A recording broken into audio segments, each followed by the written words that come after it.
तो नमस्कार दोस्तों, अगर आपका भी बिजली का बिल बकाया है तो यह योजना आपके लिए बहुत अच्छी साबित होने वाली है, क्योंकि 100% तक बिजली के बिल यहां पर माफ हो सकते हैं। उत्तर प्रदेश सरकार की ओर से अनाउंसमेंट किया गया है। इस योजना की शुरुआत 8 नवंबर से शुरू हो जाएगी। 8 नवंबर 2023 से इस योजना की शुरुआत हो सकती। तो लास्ट डेट क्या है, किस तरीके से आप जमा कर सकते हैं, किनको 100% छूट मिलेगी, फुल डिटेल में जानकारी आपको इस वीडियो पर मिल जाएगी। वीडियो पर अंत तक बने रहना। यूपी में बिजली बिल के बकायेदारों के लिए ओटीएस योजना लागू कर दी गई है। इस योजना के अंतर्गत बकायेदारों को राहत देते हुए बिजली बिल जमा करने का मौका दिया जाएगा। साथियों, भारत सरकार, राज्य सरकार और प्राइवेट संस्थानों की तमाम नई नई योजनाओं की जानकारी घर बैठे अपने मोबाइल पर लेने के लिए हमारे इस चैनल टेक्निकल जीएम को सब्सक्राइब कर लीजिए। साथ ही घंटी के निशान को दबाकर ऑल पर क्लिक कर लीजिए, ताकि घर बैठे आपको भारत सरकार, राज्य सरकार और प्राइवेट संस्थानों की तमाम नई नई योजनाओं की जानकारी मिलती रहे, आप उनका लाभ उठाते रहें। प्रदेश में बिजली उपभोक्ताओं के लिए एक मुफ्त समाधान योजना ओटीएस जारी कर दी गई है। यह 8 नवंबर से 31 दिसंबर 2023 तक लागू रहेगी। इसके तहत 50 से 100% तक छूट मिलेगी। यह 100% छूट 1 किलोवाट वाले उपभोक्ताओं को मिलेगी। अन्य छूट अन्य किलोवाट वालों को भी मिलेंगी। बिजली चोरी में पकड़े गए लोगों, स्थायी रूप से काटे गए कनेक्शन, बकायादारों, न्यायालयों में लंबित मामलों में भी यह समाधान योजना शामिल होगी, लागू होगी। तो किस तरीके से आपको लाभ मिलेगा वह डिटेल में मैं बता रहा हूं। पहले भी यह योजना ओटीएस योजना लागू होती रही है। यही वजह है कि इसकी मांग फरवरी से शुरू हो गई थी। पिछले दिनों मुख्यमंत्री योगी आदित्यनाथ ने भी ओटीएस लागू करने पर जोर दिया था। ऐसे में पावर कॉर्पोरेशन की ओर से शनिवार को ओटीएस योजना जारी की गई है। समस्त विद्युत भार के एलएमबी 1, एलएमबी 2 और एलएमबी 4, एलएमबी 5, जिनमें निजी नलको, औद्योगिक, वाणिज्यिक, इन सभी उपभोक्ताओं को सरचार्ज यानी कि विलंब भुगतान अधिभार की राशि पर अधिकतम 100% की छूट दी जाएगी। साथ ही उपभोक्ताओं को उनको जमा करने के लिए किस्तों में भी आप उन्हें जमा कर सकते हैं। ऊर्जा मंत्री ए.के. शर्मा ने बताया कि योजना में 1 किलोवाट से अधिक भार वाले घरेलू उपभोक्ताओं को एक मुफ्त भुगतान के साथ किस्तों में भुगतान के 2 विकल्प दिए गए हैं। 30 नवंबर तक अपने बकायों का पूर्ण भुगतान पर 90% की छूट, 3 किस्तों भुगतान पर 80% की छूट और 6 किस्तों भुगतान पर 70% की छूट सरकार की ओर से दी जाएगी। इसकी ज्यादा जानकारी आप अपने नजदीकी बिजली घर में जाकर के ले सकते हैं।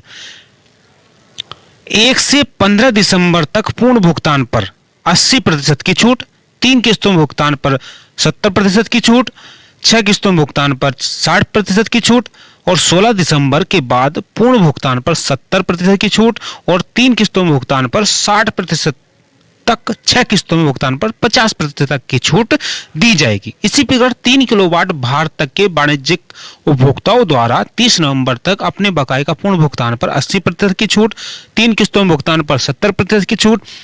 इसके पश्चात के चरणों में दोनों विकल्पों में भुगतान पर 10% कम की छूट मिलेगी। इसी प्रकार 3 किलोवाट के से अधिक के भार वाले वाणिज्यिक उपभोक्ताओं द्वारा 30 नवंबर तक पूर्ण भुगतान पर 60% और 3 किस्तों में भुगतान पर 50% की छूट मिलेगी। तो ये 2 चरण होंगे जमा करने की, नवंबर दिसंबर। औद्योगिक भुगताओं को 30 नवंबर तक पूर्ण भुगतान पर 50% और 3 किस्तों बकाये पर 40% और इसके पश्चात के चरणों में दोनों विकल्पों में भुगतान करने पर 10% कम की छूट मिलेगी। ऊर्जा मंत्री ने बताया कि किस्तों को नियमित अवधि में जमा करने पर 12 किस्तों के मामले में अधिकतम कुल 3 डिफॉल्ट यानी कि निर्धारित तिथि पर अगर आप जमा नहीं कर सकते हैं, लेट करते हैं, तो आपको 3 लेट किस्त करने की अनुमति मिलेगी, इससे ज्यादा नहीं। किसी भी उपभोक्ताओं को लगातार 2 डिफॉल्ट की अनुमति नहीं होगी। इसी प्रकार 6 किस्तों के प्रकरण में केवल 1 ही डिफॉल्ट की अनुमति होगी। 6 किस्तों से कम वाले मामले में कोई भी डिफॉल्ट की अनुमति नहीं होगी। आपकी किस्त आपको पूर्ण रूप से जमा करनी ही होगी डेट टू डेट। ऊर्जा मंत्री के शर्मा ने बताया कि निजी नलकूप के उपभोक्ताओं को उनके 31 मार्च 2023 तक के देय सरचार्ज एवं अन्य सभी आहर उपभोक्ताओं को उनके 31 अक्टूबर 2023 तक के देय सरचार्ज की छूट दी जाएगी 100%। उपभोक्ताओं द्वारा योजना अवधि में छूट के बाद देय धनराशि का सीधा भुगतान आप यूपीआई, जनसेवा केंद्र, विद्युत सखी, मीटर रीडर, राशन की दुकान, किसी भी जगह पर आप कर सकते हैं। ऑनलाइन भी आप कर सकते हैं। इनकी वेबसाइट है upcl.org। आप इस पर भी जमा कर सकते हैं, जानकारी इस पर भी ले सकते हैं। उन्होंने बताया कि उपभोक्ता कॉर्पोरेशन की वेबसाइट पर जाकर योजना के अंतर्गत छूट के दायरे बाद देय राशि की जानकारी ऑनलाइन प्राप्त कर सकते हैं। बिजली जो है ये बिल पर लिखा खाता संख्या फीड करते ही आपको जो है ये सारी जो है चीजें देखने को मिल जाएंगी। ऊर्जा मंत्री ने बताया कि उपभोक्ता बिल यदि संशोधन आवश्यक अगर संशोधन की आवश्यकता है तो आप खुद जाकर भी संशोधन कर सकते हैं, नहीं तो आप जो है अपने नजदीकी बिजली घर में जाकर के इसकी ज्यादा डिटेल में जानकारी ले सकते हैं, वहां से बिल निकलवा सकते हैं, वहां से छूट प्राप्त कर सकते हैं। सारी की सारी पूर्ण डिटेल आपको वहां पर इस योजना के बारे में मिल जाएगी। दोस्तों हमारी इस वीडियो से जरा भी आपको हेल्प मिली हो, जरा भी आपको जानकारी मिली हो तो प्लीज वीडियो को लाइक कर देना, साथ ही चैनल को सब्सक्राइब करके घंटी के निशान को दबाकर ऑल पर क्लिक कर लेना, ताकि घर बैठे आपको भारत सरकार, राज्य सरकार, प्राइवेट संस्थानों की नई नई योजनाओं की जानकारी मिलती रहे और आप घर बैठे इनका लाभ उठा सके। नमस्कार, धन्यवाद, बने रहिए हमारे साथ।